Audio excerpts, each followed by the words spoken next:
Welcome everybody to the first day of the 12 days of Christmas with Something About Geek Stuff. And today we are going to review the movie Krampus, the horror movie that came out on December 4th, and you guys want to run through a quick synopsis of the film? Yeah, let's do it. Yeah, let's do it, okay. So, the movie starts out with everybody going to Black Friday. Like, it's everyone going in and, like, killing each other. There's a bunch of employees that are dying left and right. Not really dying, but, like, getting trampled on. A dude fell off a ladder. Yeah, that dude's dead. He is pretty much dead. And it's all set to have yourself a merry little Christmas. Yeah, and it's like everything's in slow motion. People are ripping over toys and fighting and beating each other up. Really generic toys. Yeah, really generic stuff. I kept questioning, like, do people really do this on Black Friday? Like, there was one dude at one point that was walking with like a 40-inch TV. I understood that. Yeah, that makes sense. But then there was a scene, like a shot dedicated to two parents fighting each other over like an old rocking horse. Yeah. I was like, I didn't think they make those anymore. I mean, I know they do, but like they're those things that you find in thrift stores because someone got rid of them. It's not like I'm not gonna maul this man over it. True. But it was a good sort of synopsis of what the holidays have become. And then it shows the main characters, the family. Shows the kid, the main kid. I forget what his name was. Was it like Max? Yeah, Max. It was Max. Max, and he's fighting with this other kid, and his parents come up on stage and pull him off. He was in the middle of a Christmas play, and apparently one of his fellow classmates was talking about how Santa was a marketing product designed to sell Pepsi. Coke. You knew what I meant. That was a joke from the movie. That was a quote from the movie. And so he gets on the defense of, well, I did it for the little kids. He was saying it in front of a bunch of first graders. I didn't want them to get hurt. So it was the classic kids starting to not believe in Santa thing. Mm-hmm. And then like the family is all getting together, all getting ready for Christmas, and like it's like the kid wants Christmas to be like it always has been, to where it's been like, we open up the presents, we watch Charlie Brown, and then we like make gingerbread or something like that, and then everyone's all like, screw you because you were a jerk and beat up that other kid. I don't want to do it by yourself. Adam Scott said that, the actor who played the father. I love that man. Excellent performance from Adam Scott. Yeah, what'd you call it? Friggin' Adam Scott was great. Parks and Rec dude was cool. So then afterwards, they're all talking about them coming over. Them. And we find out that this traditional household has counterparts. And basically you get a family of the far left and the far right coming together under one roof for Christmas that none of them particularly want to be at. Yeah, no one wants to be there. And like in this other family that comes in, they're it was Dave Kochner is his name. I'm really bad with actors. Jeez. Anyway. This man here, here's his face. I'm gonna get an IMDb for this film. Yeah, we gotta need that. David Koechner, Koechner or something like that. Again, his face will be on my His face is right there. And he's the father. The mother was Allison Tolman. The aunt that came in was Conchata Farrell. And then there's just a whole bunch of names. And then everyone had they had these kids too that were like brats. Like you had two lesbian girls, and then you had this one fat kid. Wait! Jump the gun on that! Welcome everybody to Sam and Grady talk about spooky stuff or movies. Jonathan is here with us. Jonathan's here with us in this Now episode. back to Krampus. The family comes in of the cast that Grady just so lovingly described, and they are the polar opposites of the other family. They are talking about going out hunting and how they wanted to go to the father's other relative on a pig farm for Christmas, and basically they're just unpleasant polar opposites to our family that we've been introduced to as our main characters. If you've ever seen the movie Christmas Vacation 2, it's that family. What do you call it? Fair enough. The kid with the little... Yeah, there's one kid I did not like him because Howie. his name is Howie. He had like his lip was up the whole time, and like all he did was stare and eat. My God, I felt so disgusted. There was a point in the theater where I said, "Please stop." And there's something he does with this eating habit later on, but we'll get to that. We'll get there later. But my God, they showed this kid, and I just felt like I needed to go to the gym. I felt bad. Like I didn't want to eat anything anymore. So anyway, the family sits down, and they're sitting at Christmas dinner, and the two daughters to the family of rambunctious scallions, they say, "Hey, look, he still believes in Santa." And they take the main little boy, they take his letter from Santa, and they start teasing him about it, and they decide to read it. And my God, it is the most sincere, wholesome, and depressing thing of all time. Like this kid is saying, "I wish my parents fell in love again. I wish my sister and I hung out more. I wish that Uncle, right? Yeah, Uncle Howard. I wish Uncle Howard would stop wishing that his daughters were boys." And stuff like that. And then like it causes a huge fight. Max starts trying to go after the letter and starts fighting with the girls, and then he gets all mad and everyone pulls him away. He's like, "You alright?" And he's like, "I hate Christmas! I hate it!" Yeah, if you want to play the clip from the Grinch movie, that's exactly how he sounded.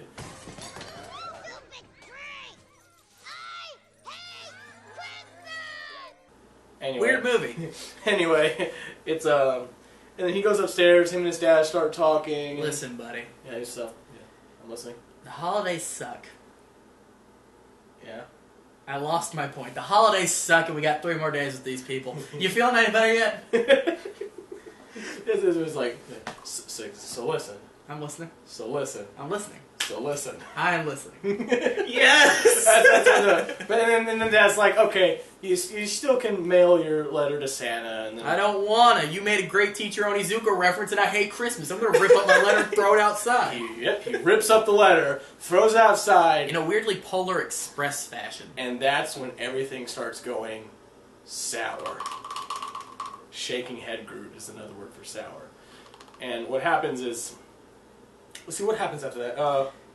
A sudden blizzard that looks like it's straight out of the Power Rangers movie just sweeps over the entire neighborhood and just knocks out all the power and just covers everything in snow.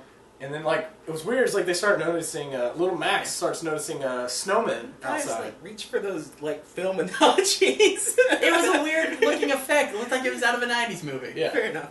They did a Polar Express style shot of Max ripping up his letter and throwing it outside. Yeah. Going in the breeze. And then, like, the monster from the Power Rangers movie just attacked the city. But grow my Krampus, grow. Grow my Krampus. Krampus, I yeah. love it. But Max starts noticing weird things. He sees snowmen outside, which I kind of have a theory about those snowmen. Well, I mean, it's not really a theory. It's something that was just blatantly obvious. We'll get to it. We'll get to that. And then, like, he's just, hey, there's weird stuff going on. And then... There's a really good part in that, too. He starts talking about, to his parents, he goes, "Hey, there's a snowman outside." And the parents, they don't completely ignore it, like movie parents. They act very real in it, like, "Alright, let's go see." And then they look and they're like, "Yeah, there's a snowman." And he goes, Who built it?" And they're like, "Well, we don't need to worry about that right now. We need to figure out what's going on with everything else." We don't need to worry about the... So that was handled really, in a very nice way. That was really good. And then, Max's sister, Beth, which was played by... Stefani LaVie Owen, pretty lady, she's like, "Mom, my boyfriend hasn't texted me back, and that's really weird. I need to go out in this blizzard and see him to make sure he's okay." First off, why didn't you tell us you had a boyfriend? We could have been fine. We could have talked about this. Secondly, I can't let you go out in this blizzard. And then and Adam Scott's like, "Honey, she's cool." You're right, let's let her out into the blizzard. So then she goes out in the blizzard, and then she's walking in the snow, and she notices up on the rooftop, Click, click, click. it's Krampus! Hey. And he's like, "Hey." No, let me do my Santa. No, Krampus doesn't say anything. Krampus just attacks. Yeah, he's Hulk jumping across the He's rooftops.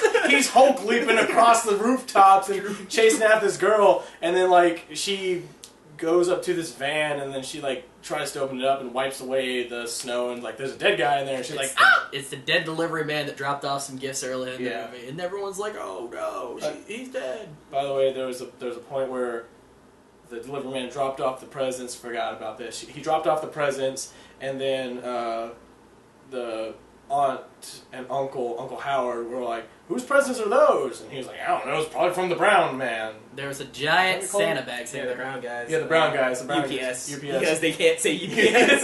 It's from the brown guys. So they're like, why not? It's just a bunch of presents. Let's take it. So they take it in, and then we'll get to that later when it comes to it. So anyway, the girl hides underneath Beth, right? Yeah, Beth. Beth hides underneath this van, and she just hears the stamping, stomping, whatever, of Krampus just tearing through everything, and she's freaking out, and then sitting there is a little Jack-in-the-Box. And it starts winding and doing its thing. And then it stops. Freaking out. I was trying to do the scared face she had. Just like, she's like looking at it like this is going to be bad.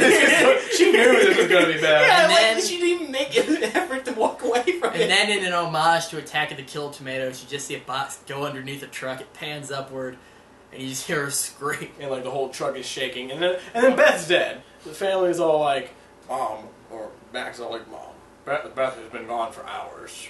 She's out there." And then Adam Scott and Dave Kosher, I'm gonna call him Kosher. I think that's Koshner. Koshner. Yeah. Posh. Howard. Howard, Yeah, Uncle Howard. Howard and Adam Scott. They're like, "We're gonna go out there and get in Howard's truck, which is like big and loud, His and big loud Hummer. big loud Hummer." Storming the beaches in Normandy. Yeah, he's talking about storming the beaches of Normandy was the thing. And then so they go out, and then they find a plow. Mr. Plow. Mr. That's Plow. her name. That name again is Mr. Plow. And so they're like, "Huh, the plow's here." So, and then I guess that's the thing. Alright, hold on though. Look at the glass. That dude must have went flying out of his Hummer plow thingy. No, because the glass was broken on the inside. It looked like something punched through. Well, let's ignore that and go back to what we're doing at. So then Uncle Howard goes to his big SUV thing. It's not even that big. It's just like a normal Jeep. And then he pulls out like a shotgun and a revolver. And he's like, Adam Scott's like, "Did you seriously pack guns for Christmas?" Yep. And so, Here's yours. thanks, man. Yeah, it was gonna be a present. So anyway, they arrive at the boyfriend's house and they go inside, and the whole place is trash. There's like snow all inside. The walls are completely destroyed. The chimney looked like something busted through the chimney. And then they're all like, "Oh, there's a lot of weird stuff going on." And there's a little gingerbread man on the fridge with a knife stabbed through it, and that was weird.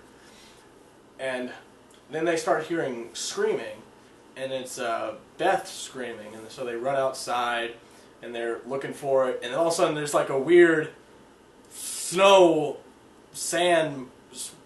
It looks thing. like a tremor. It's like Tremor. Not Tremor from Mortal Kombat. Not this Tremor, but this Tremor. And then like it grabs Uncle Howard's leg and is like trying to pull him down, and Adam Scott's like, "Oh no, you can't leave!" And then You're right. I'm the only one that can shoot out of the two of us. and so Adam Scott pulls out the revolver, just all and just starts shooting. Weird And- thing though, they have him have the gun, and then they show Howard's face like, my God, and then it shows him again. He shoots twice, and we don't see what he hits, and then it cuts. So, And it was a weird suspense thing. Like, are we supposed to think he actually Just shot shot him? Yeah. Like, how much does he dislike Howard? How much does he dislike It was a Howard? weird misdirection. That's like, all right, I know he didn't shoot him. So then like this. Well, don't let me shoot. So then they get back home. They're like, "There's something crazy out there. This thing like bit Howard's leg, whatever it was," and then The teeth all the teeth marks all over it. And then No, it's fine. It's a bear trap. they start hearing sounds from the attic. And then I think this was earlier in the film Yeah. where there were sounds coming from the rooftop, and they're like, "Oh, it's squirrels." And then There's a giant thud. There's a giant thud, and then there was Keep the fire going. yeah, keep the fire going. The old woman, what's her name, Omi, in this? Yeah, And their grandma. she's the grandma, Adam Scott's mother, is like, hey, keep the fire going. And she's talking in German for the movie. For most of the movie, she's talking in German. Was it German? Yeah. Because Krampus is a German fairy tale. Got you. Old Christmas tale. Anyway, so she's intent on keeping the fire going, so she's sitting there stoking the fire, keeping it, while everybody else is like, the adults are thinking, we need to handle this, but we don't need to let the kids in. The kids are like, yo, let us help. We can tell there's something going on. So then their best idea was to board up the house and stay until the storm blows over, and that way they can call for help. And so then what happens is, the Adam Scott and Uncle Howard are talking, and Uncle Howard's apologizing and saying, hey, I'm sorry for being a bad person. That's okay, you got bit by Krampus, we're good. But thank you for saving me. And stuff like that. And then I was trying to shoot you and I missed. trying to shoot you and I missed. It all worked out. So, but then they decide they're gonna stay up for shifts, and what happens is Howard is all like, "Hey, I'll do the first shift." Yes, the person with the giant hole in his leg takes the first shift. I'll be like, "Bro, Ham, you got like a wound going on here. Take a nap. Yeah. I'll take first shift." So, but no, the Uncle Howard insists on taking first shift. Jump cut, Howard's asleep. Howard is asleep. And remember when I said that fat kid, Howard Jr.? Howie, how he always ate things? This is where it comes into play. They were all asleep, so the fire that's been so carefully kept going, as Omi requested, has gone out.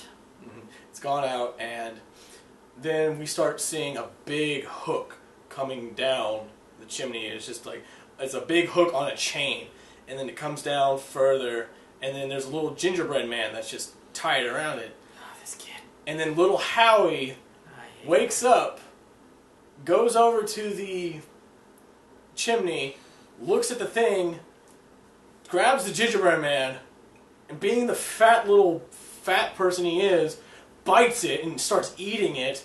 And then the gingerbread man starts screaming because it's alive, and then starts wrapping up Howie with the chains, and then it takes Howie up. The rest of the family tries to save him, but then nope, no dice, just goes all the way up the chimney, and Howie's dead now. Augustus Gloop style. Augustus Gloop style death scene. Only when he got sucked up a pipe, he got eaten. Yeah, That's fun. And then you see his snowman outside. Yeah, and there's another thing. Jonathan brought this up because Jonathan. Anyway, the snowman that we mentioned earlier, it turns out that whenever a snowman is built, it represents the person who died. Because after Beth died, her snowman was built. After Howie died, his snowman was built. Fat snowman. Little fat with snowman. no neck. Which I thought was hilariously cruel. The delivery man, his snowman was there. The boyfriend's snowman was there. Like, all these snowmen just started appearing, and like that's all of Krampus's victims. Who's the next victim? The next group to go was they were all like, hey, we need to stay in. So they all agreed to sit there, and then the two daughters decide they need to go to the restroom.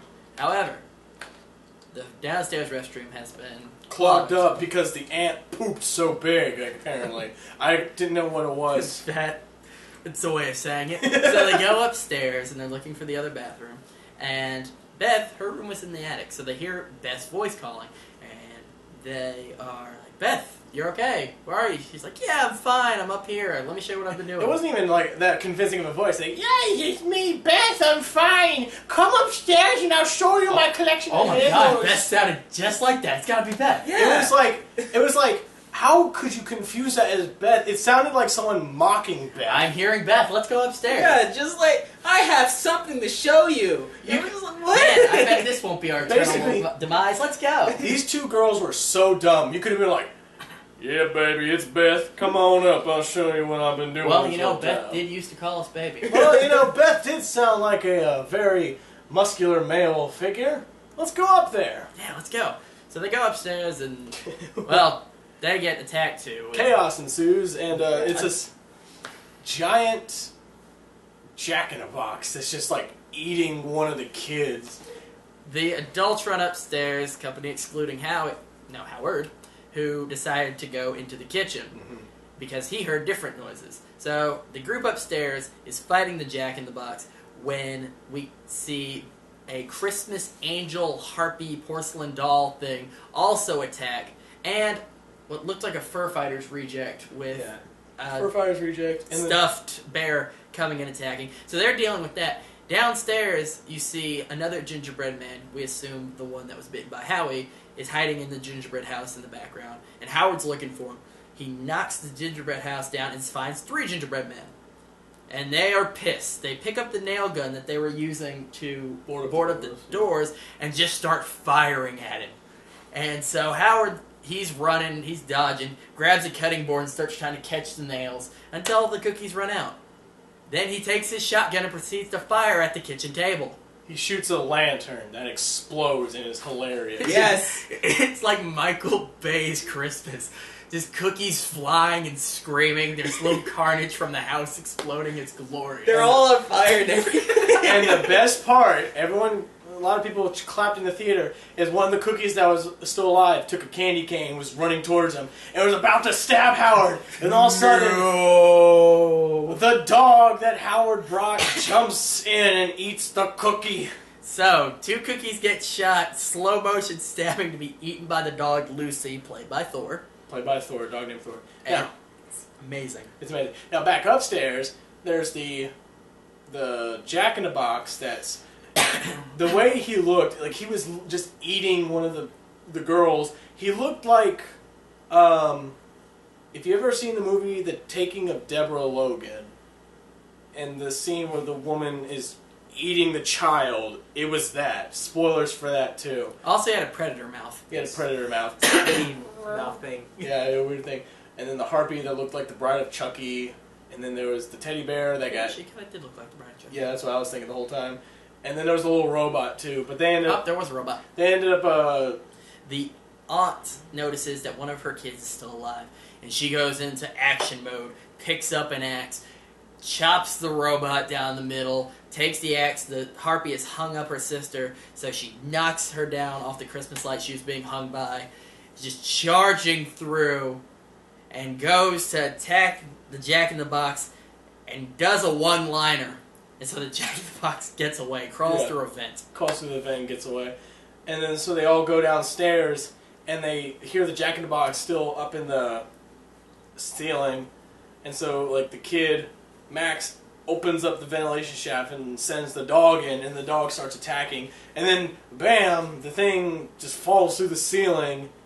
I think the dog died. There Yeah, was what'd you a call it? yelp to imply the dog dead. Dog Yeah, died. what you call it? Like, I was wondering about that. I was going to ask that when we were talking about the gingerbread thing. I was like, did the dog die? Yeah, I think the dog died. It was real subtle, and you couldn't really hear it over all the little Krampus demons screaming. Yeah. Mhm. But there's a very quick, shrill yipe of the dog dying. So then after that, there was they all come downstairs and the harpies coming back, the bears coming back, like all the things are coming back to attack them. And then here comes the aunt, the funny aunt, just with a shotgun, and then she goes to shoot the Jack-in-the-Box, and then you hear like tingling or something, and then the grandma's like, "Ah, dang, it's the elves!" And then the aunt turns around and goes like, "Son of a," and then just gets taken out, and she gets chained up and rolled out the window. Oh, one thing we forgot to mention. Prior to the incident in the attic, Go on. scared me just then. Prior to the incident in the attic, the grandmother explains that Oh yeah, I forgot. Krampus was the spirit that was attacking, and this was before we see all the little Island of Misfit toys coming to attack. She explains in a very well done animated cutaway that Krampus is the spirit that comes when people give up hope. He is what remains Santa's shadow when Christmas spirit is gone.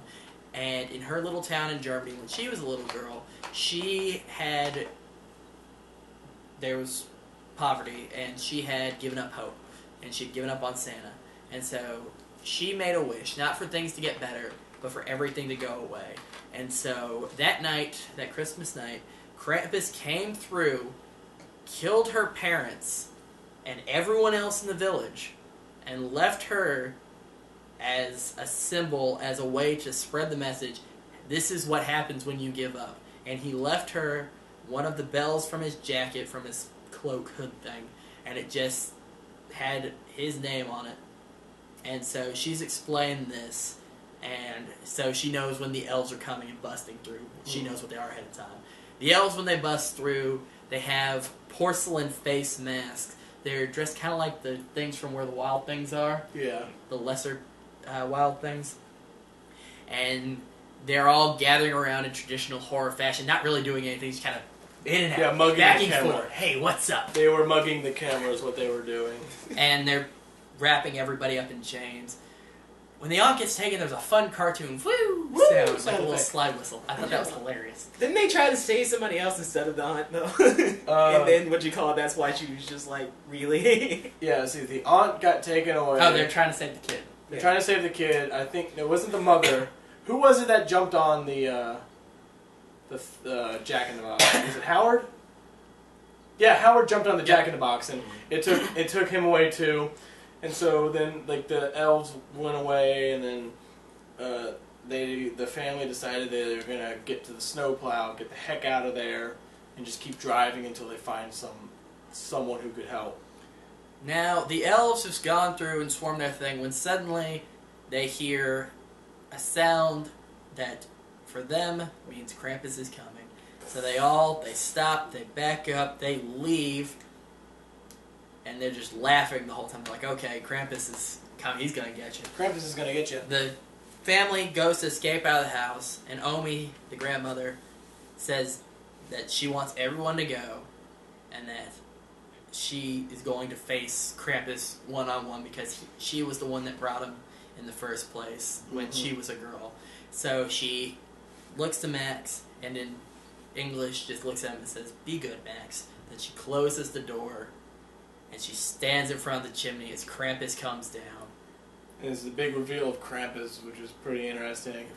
He had like horns of Loki on a giant mass of what looked like the Lich from Adventure Time. Yeah. And then he had the face of Santa. It was a distorted face of Santa. And as Santa's shadow, He was Santa's persona. he was Santa's He persona. The true self. This was his true self. This is something that Santa had to face on his own and reach out to the truth and, I don't know, find out who keeps... Get all the jokes out, buddy. Find out he keeps throwing people into the snow globes. So anyway... finding out who keeps throwing people into the Christmas special. There we go. Okay, that's a lot better. So anyway.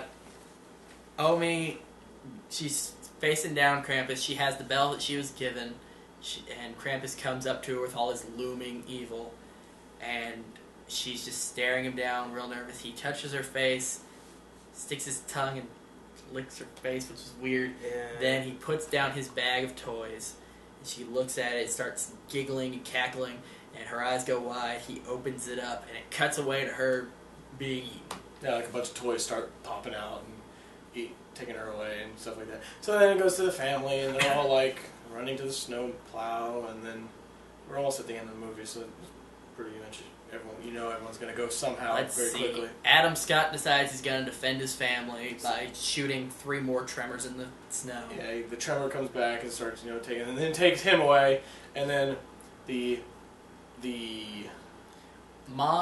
mom's sister, which was there the whole time. I mentioned her before, but Howard's wife. Howard's wife gets taken away by a tremor, so she can save her daughter. And then they put the kids in, and then Max's mom says the final thing, like, "I love you, Max," and then gets taken away by a tremor. 3. And then Max is all like, So and it's Max and his cousin Stevie, which was a girl, by the way. Stevie was one of the girls that got saved from the Jack in the Box originally. Yeah. The other daughter was eaten. And so elves come on either side. They grab Stevie. Max knocks the elf back, and so the tremor that is Krampus takes the elf and eats him instead. Mm-hmm. So then everything retreats, and it's just Max by himself. So he gets out and he starts walking and trying to look for Krampus. And he finds a Krampus bell, just like the one his grandmother had. Mm-hmm. And so he picks it up, and you hear an echo of what Omi said. of how she was left as a symbol of what happens when you give up hope. Mm-hmm. So he was going to be the one that was left as the symbol this time. But he's like, oh, I ain't having that. So he goes after Krampus and finds him, and then he's all like, hey, I hate you! Take your bell back and give me my family! He throws the bell. Tries to take his wish back. And then, Krampus. Just a huge hell pit opens up, and Krampus is standing at the top and like saying, take that little girl and throw her in the hole. So the elves take his cousin, not Krampus's, take Max's cousin, and go to drop him in. And Max tries Christmas special defense number 2 by sacrificing himself, saying, no, take me instead. Take me and spare her. I want to go in her place, hoping it'll fix everything. Krampus comes up, touches his face, takes a tear from him, and then it's just like, F that! The elves start laughing. Krampus is just looming over him. She gets thrown in anyway. And then Krampus looks at him like, you said take you! Picks him up. He just grabs him by the head. And he's like, holds Max. He holds Max, and then Max is all like, no! I'm sorry! It's Christmas defense number 3. I'm sorry! And he's like, see ya. And he drops him. It shows Max falling into the hell pit. No! Hans Gruber style from Die Hard. That's how they felt. Yeah! Oh my gosh! That was so much homage! Cut to white. Max, and then it's like, it shows Max's bedroom. He wakes up because it's like, oh, it's all a dream. Oh. He goes downstairs, everyone's there, and they're all celebrating Christmas. And they look at him like, oh, there you are, Max, buddy. We thought you'd never wake up. We thought sugar plums got you. So he walks in, he sits down. Christmas begins, and everyone's opening gifts, and he hugs his mom, and she's like, what was that for? And he's like, I guess I'm just happy to see you. And so everyone's opening presents, everyone's having a good time. He goes to open his present, and he pulls out a Krampus bell. It's Krampus's bell. And then it's like that, it's like that moment where, like, that something happens at, like, a family party, and then everyone just starts getting really silent, and they're like... They all hear echoes of what they said during Krampus's attack. And they're like, crap, Krampus was a thing.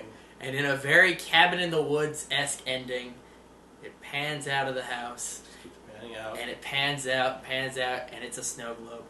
I'd like to point out that Krampus is flipping brainiac, capturing cities and putting them in snow globes. Yeah. And it just pans out with, you better watch out, you better not cry. Santa Claus is coming to town, and there's just snow globes everywhere. Snow globes everywhere. It's like Krampus's workstation, and then finally the movie ends with a jump scare. Of all the toys jumping at the camera. And so Max got his wish. He got his wish that Christmas was like it used to be, and it's never going to end. So it's going to be like that with his family forever. So that was Krampus, and now we'll go on to the review. So if you watched the review, if you watched the synopsis, thanks for watching that. If you didn't watch the review synopsis, I don't know if confuse those two. Anyway, welcome back. Welcome to the review. If you skip the synopsis to not get a spoil full ear of what Krampus was about, then this is it. So we're going to give our reviews on the whole thing. First question. Did you like the movie? Yes or no? We'll get into details later. It was alright. Grady? I liked it. It's pretty good. I liked it as well. Okay. Jonathan, would you like to give your list of pros on what you liked about the movie? Pros first, we get to cons afterwards. Okay. It was very... I don't know. I liked a lot of the comedy in it. It was very fun in the areas and such. Just going with non-3D costumes and monsters and things. Like non-CGI? Yeah, non-CGI. I thought that was pretty cool. Everything was very organic. There was some CGI, but it wasn't on everything. Like, the Jack in the Box was an animatronic. Krampus was an actual, like, physical, and like I think he was animatronic too. It might have been a guy in a costume. It looked like a combination of a guy in a costume and puppets. Yeah. It wasn't a CGI mess. It was... Funny enough, the only CGI mess aspects were whenever they put in a jump scare. At the end, it's a CGI-looking mess. When you have the bag open up, it was the very end. I think the bag was actually puppets. I didn't. It looked a little cheap from what I saw, but that might be. And the gingerbread men were also puppets, but Well, they were. no, the gingerbread men were CGI. Yes, Yeah. yeah. That's what I meant to say. They used it very well in what they did. I absolutely agree. Yeah. What else do you like about it? Anything else? I don't know. I believe that's all my pros. All right. Grady. Sam? Alright. What I really liked more of the theme of the movie. It knew that it wasn't going for like a timeless feel. It was doing a very modern thing, where it does like at the beginning with the "Have Yourself a Merry Little Christmas" on the Black Friday fighting. It was very true to the nature of how things are now, where things are obsessed with shopping and deals, and we're on our phones on Thanksgiving trying to get the best deals for everything during Black Friday. And oh, pardon me. And it was a combination of modern ideals, but at the same time it had a timeless feel to it because it followed very similarly to what I wanted in The Gallows, kind of a classic horror movie style of people getting knocked off one at a time and slowly coming to realize what it was. And I felt that the combination of the two worked really, really well together. And when I was watching this, I could see myself in the future thinking, okay, family's going to sit around, gather around, watch Krampus every year. I legitimately see it could be like a modern holiday staple like Elf for the people who don't necessarily want the holiday cheer, for those people that are more into the modern Christmas. The modern Christmas. Where it's a different style of, yeah, we still have the same ideals, we're still holly and jolly, but it has the dark humor, the twists and everything to it. And I could see it doing very well with DVD and Blu-ray sales, where people just get it so they can watch it every year. I know I would buy a copy of Krampus on DVD. Absolutely. When I was sitting there watching, I was thinking, yeah, I'm going to buy this and I'm going to watch it every year. This is going to be a new part of my holiday tradition. I think so too. And I felt that it was very similar to Cabin in the Woods in the style that it wanted to pay homage to everything, but it didn't want to be like, oh, we're just trying to go back to the 80s movies. It was the balance that I like to see in, you get the nostalgic ideas that come with paying tribute to these things, but the movie still stayed in its lane of modernism at the same time, to where it wasn't to the point of parody that it was alluding back to old style of movies and storytelling, but it was enough to where you'd be like, oh, I get the idea that you're getting. I'm getting the same feelings of like when I sat down and watched these old scary movies and these old holiday movies at the same time. Yeah. It felt like very, very real, very well done, and it also felt really personal. Like you get those moments where the kid's like, aren't we going to wrap presents and watch Charlie Brown like we do every year? Yeah. And I thought, yeah, I know that people sit around and watch Charlie Brown every year. That's just the thing. My family did it when I was growing up. We would watch Charlie Brown. We wouldn't wrap presents, but I'm like, yeah, I can relate to that. I can see that the stuff that this family's going through isn't horror movie nonsense where they're all too stupid to live. Yeah. No pun intended. And it's not to where they're completely jaded and, oh, forget you, kid. You can't point out a snowman to us. It was just a very real cast of characters, and I genuinely enjoyed that more than I would have just a slasher film with the modern dark ideas. Yeah, I can see that too. Grady, your positives. Okay. I did like how it was advertised as not only horror, it was a horror comedy is what it was. Good combination. Because you can do horror comedies really well. Mm-hmm.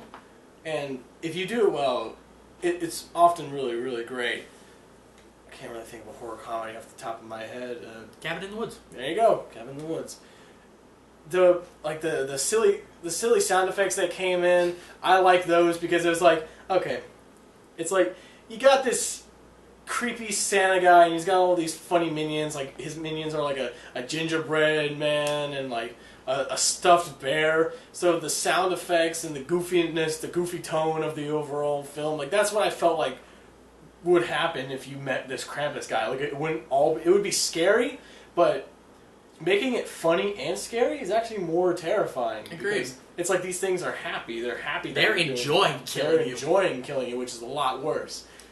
that I liked the combination of that. I liked the design of Krampus. Oh yeah, that was nice. The way he looked, when he lifted up his head, his hair was like covering his face for a little bit, or like his beard was showing, and I thought like he better not be like a goat demon looking dude. But when he lifted up, it was just like it was a distorted, terrifying Santa face, and even then they didn't even show it.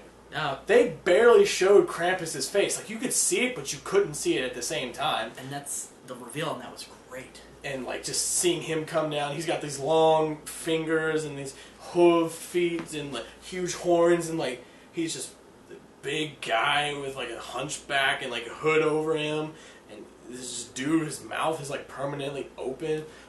The look of Krampus was just overall amazing. Absolutely. I loved, like how Jonathan pointed out, I loved how they did puppets. They did puppeteering and they did animatronics. It wasn't all CGI like most movies try to do. I appreciated that because it made it seem real. They put a lot of effort into it. They put a lot of effort into it. And like, if it was CGI, because the CGI wasn't that great. It's very true. It was very cheesy over the top. It's very cheesy over the top, which made it okay because, okay, they didn't do it all that much. If they did it the whole film, then I would have been like, this movie's not that great because of that. I felt the CGI, like, because the gingerbread men were kind of comedic, yeah. I felt the CGI cheesiness of them cheesiness kind of added to the comedy. It did add. So it was funny seeing them on fire. Yes. So basically, like, the CGI, since they didn't use it all that much, and when they used it only on the gingerbread men, that's when it was good, because they didn't overplay it. It looked cheesy for the right reasons.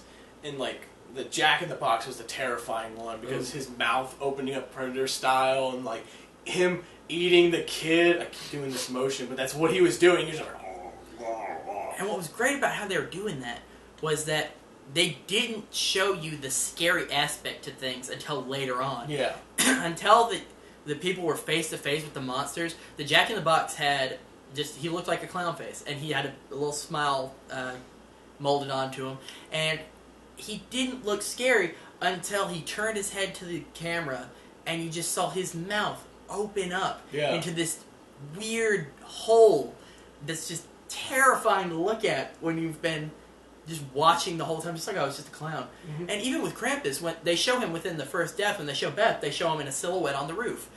But until you see that reveal of him looking up and just showing his face, It was good. You don't really get a feeling for what you're facing. And it really made it feel like we were going along with the ride of the family if they didn't know what they were facing until they saw it. So neither did we. They didn't know, we didn't know. And it was just like, it was just the reveal, the way it looked, it was just the realism that they added to it, just added a whole much. Now, if you're going to see this movie, you either need to see it in theaters. If you're watching it on DVD, put headphones on, or get yourself an amazing surround sound system, because the sound in this movie was so good. Like, at my school in Belmont, I'm a film major, and I have a very big emphasis on sound. I love sound design. I do boom mic for a horror movie called Black Holler. You should go see that, guys, when it comes out. But I just love sound design. And, like, in the theater, stuff was happening. Like, you could hear stuff upstairs. It literally sounded like there was stuff upstairs. Like, I kept looking up to see, like, who's up there. I heard something over here. I thought it was, like, an annoying little kid that spilled, like, a drink or something. No, it was the movie. Sounds were bouncing all over the place. It literally felt like you were in the home. You felt like you were there with this family, which I loved that. I agree completely. They use sound not just as a spice for everything, they use it as a way to advance the story. Mm-hmm. You don't see the dog die, but you hear the cry of it.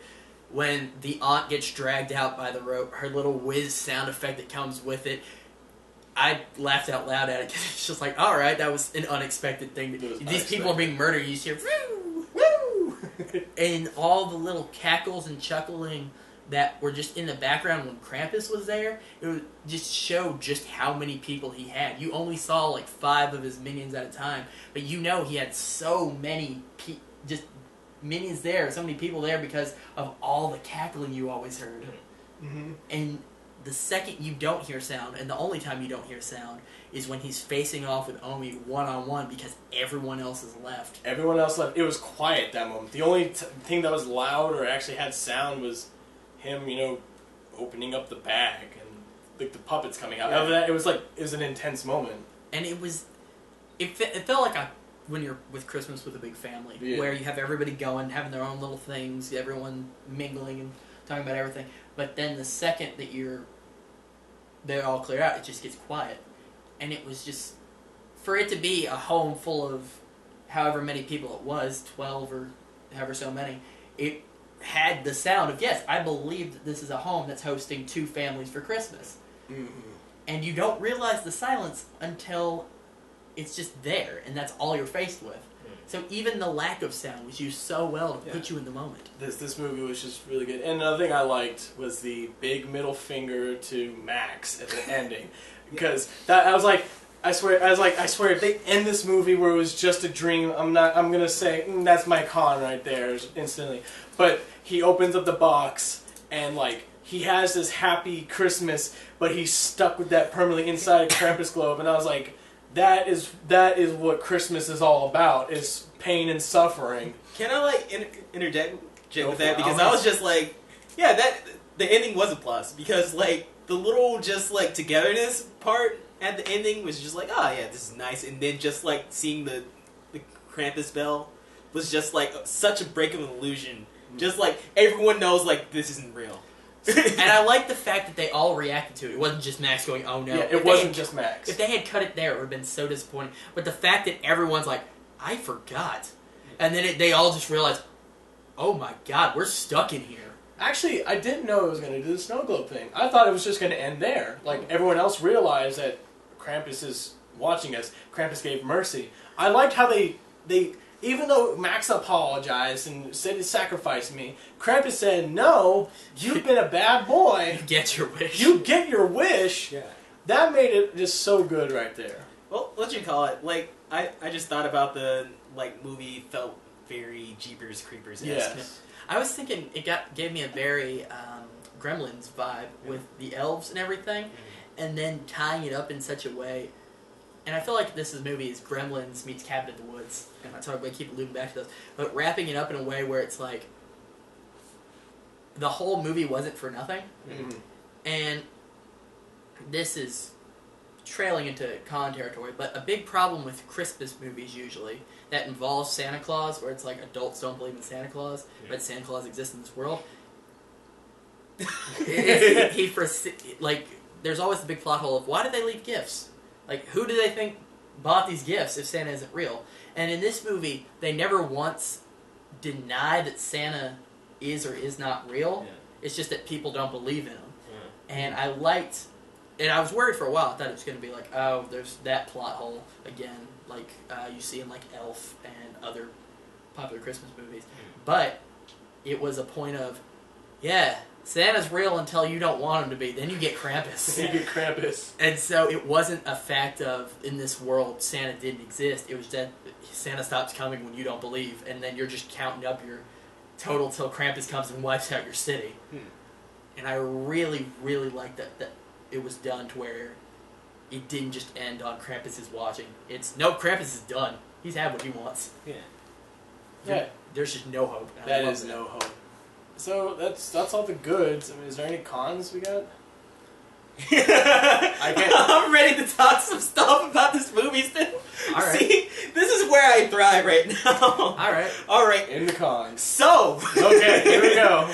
Adam is incompetent with a freaking gun. He's good at one point, and I'm just all right, Adam's good with a gun. But then, freaking he goes upstairs, and freaking Broham freezes up so bad. He freezes up so bad. I'm just you were doing dead aim shots before. To play devil's advocate, he also didn't see what he was shooting at before. That was true. When he froze up, it was also the first time he was faced with, oh crap, doll monster. Yeah. Any other time he's shoot the snow, shoot the snow, shoot the snow. Shoot the snow, shoot the snow. Is the continuity with the gun thing was probably the only really bad thing that I thought of. What else you got? But what do you call it? There's that, and then, well, actually, I'll do this in sequential order. Please do. What do you call it? And I'm going put this as a pro that I missed. The mom sister with the axe was an awesome moment. That was cool. And then that ended. It was just like, ah, dang. It was just like, yeah, that's how it happens in horror movies. But then it happened again with the aunt, and I was just like, okay, you did this one too many times. You did this once, we don't need to do it again. Yeah, exactly. You can't do it back to back. It did seem a little close. Yeah. Also, friggin' Howard's incompetent with a gun now, and he has these guns. I'm just like, oh my freaking gosh, why can't anybody take a shot? So it's really just the feeling of just like, you've done this before, I think you could be doing it now. That's like a bad thing about it, but like, that just goes with any horror movie, but like... Yeah, but it was just like, just seeing them being competent with the gun before, that just made me angry when they weren't afterwards. If they were just like, hey, I don't usually use a gun, so what do you call it? Like, this is why I'm bad at this. But just seeing like Adam actually know how to just like point and aim, like do, and he actually seemed calm about it, that made me think like, okay, this guy's going to be good with the gun. No. So if they switched the scenes where he was bad at it and then got good over time, then it would have been good. But I see what you mean, where like he said, like the characters set themselves up as, okay, you know how to use that thing. That's, I mean, you should be able to know how to use it from then on out. Right. Okay, yeah, even with what you call it, Howard with the gingerbread cookies, he's doing good shots, and then just like in the living room, he can't do it. He's just like, Even the aunt was. Yeah. I think the other thing was like the aunt like hesitated. Like another thing I didn't really like. Well, I mean it's not like a big gripe, but it's like everyone had to say a one-liner before they did something, and it ended up backfiring them. Actually, I kind of like that now that I think about it, because it's like you're not supposed to say a one-liner because that's what usually would get people killed. Yeah, freaking Adam like holds her up. Finish it. Yeah. Finish it. I'll send you to hell. Nobody messes with my kids. Okay, that's not really a con. It's it's a con as in like you're stupid, don't do that. It's a pro because it's like you're stupid, don't do that. It's actually pointing out the fact that that's not going to work. Yeah, what do you call it? My con was just basically like the drop in skill. Yeah, the drop in skill. So the inconsistency. Yeah, inconsistent. Is there any other cons? I felt like the ending was a little bit rushed. A little rushed ending? Just because they do this in the, Freddy versus Jason, I believe, where they off characters more towards the end because they're running out of time. Yeah. We see the three final adults left, like they all drop sequentially within 5 minutes of one another. Whereas this whole movie, if we had spaced it out a little bit more, I feel like I would have felt better about it. But you had 3 adults and 2 children going to a snowplow down the street. By the time it's done, you have 2 kids. And some of the deaths, I feel like they lost some effect because of it. Like the mom saying, oh, well, be good, or not be good, I love you, and then getting sucked in. It's like, you just left 2 kids to try to drive a snowplow. Yeah. Like, you could have gotten in. I felt like that was a pretty bad one. Just like... So I felt like the end, though the ending, like the final scene I felt was well done. The rushing towards the end. The falling action of the story arc just seemed a little bit too mispaced for me. It felt like they spent too much time on the beginning, and then they're like, oh, we gotta get this done. Yeah. If it was a longer movie, then they could have done it. Right. I like the length of the movie. That's what do you call it? I'm sorry for messing up your guys' format. No, by all means. But I really like the realism in the ending where, what do you call it? Nothing Max says will undo what happens. I love that they called out like all the Christmas cliches of I'm sorry, I'll sacrifice myself, I take it back. It's just like, I don't care. Yeah, just like seeing Krampus like take that tear and then start laughing. Like, yeah, kid, whatever. I thought he was. Didn't he lick the tear? Or I don't know. He flailed his tongue, but they don't actually show him licking it. So probably like there's just not really that many like cons to this movie. Like got one more. Got one more. The hand Krampus uses when he touches either Omi or Max's face. Mm. The finger bends because it's plastic. I've had, and this is just more bugs me because I had the glove as a kid that they had used for Krampus. And I felt like that was something that they should have looked at. They should have looked at. Because they touch it, and Krampus's finger, when he touches Max's face, bends down like back into itself. And it's not something that like is huge, but I felt like since they paid so much attention to detail with the costume, they should have reshot it. Because his nail it's a thin little plastic nail on this little glove. Yeah. It's a glove and then mesh underneath, and then just this part is the only actual structure to it. So the nail is super thin plastic, and it just bends when it touches Max's face, and then the finger goes in on itself slightly. And I was just like, man, I would have felt this scene so much harder if I hadn't seen that. But really what it sounds like is like... We're nitpicking. It really does. It's just like nitpicking. Like, there's cons, like, there's some stuff like, you know, the fingers, like... That's like a little detail that maybe said, maybe one more take would have been fine to do that. The inconsistency, I mean, that's probably like a con I think is really big, because it's like, you guys should be able to do that. Right. There's not much bad in this film. Another thing I liked was when Grandma Omi was telling the story, I loved the art style that they used for that, the animation. They did a great combination. Yeah. And if I can, like... I don't mean to interrupt your thought. You don't have to ask permission. Please speak freely in this open forum. But good gosh. But I was wondering, like, would this whole film be better as just like that art style? An animated film? Yeah. I don't think so. Really? I appreciated Krampus more because when they show his first interaction with Omi, they use the 2D paper effect that they use in the animated short. It's any character that isn't Omi is a 2D paper model. 2D stop-motion style paper model. And they have jerkier motions. The point where she gives up on humanity, she gets bread from the truck that passes out food, and it's a tick, tick, tick, tick as the person closes the door. And I like that a lot. And when they show Krampus for the first time in his full silhouette in that art style, he winks at her, and I was like, okay... I feel like cartoon Krampus wouldn't have been as intimidating as porcelain-faced, rusted bell, fur coat, chains everywhere Krampus that we saw. I feel like because if this movie had been animated, it would have lost a bit of, one, its horror, but also the comedy that went into it, because it poked fun at this animation stuff, and I feel like if it was in animated style, it would... seem less actively mocking, and it would seem more like, well, that was a weird cartoon thing. See, I was thinking more of a like Coraline type. Yeah, right. I actually got that vibe from the animation. It was Coraline, and I just feel like if we do take from Coraline, the other mother is scarier in her human form than she is when she gets her big reveal. Spoilers for Coraline. Her big reveal where she's a spider monster with all the needles and everything. That's not particularly scary. They tried to do a nice contrast of her body and her natural face, but because her natural face is in the same style, it just doesn't do as what it's intended to do. The effect just isn't there. So I feel like for Krampus, for them to want to make the observations about movies that they did make, and for them to get the fullness out of the effect that they were choosing to use, I think that this live-action style was probably for the better. But that's just my opinion. Yeah, I mean, the live-action, I liked it over animation because it's like they put the effort into making it live-action. Yeah.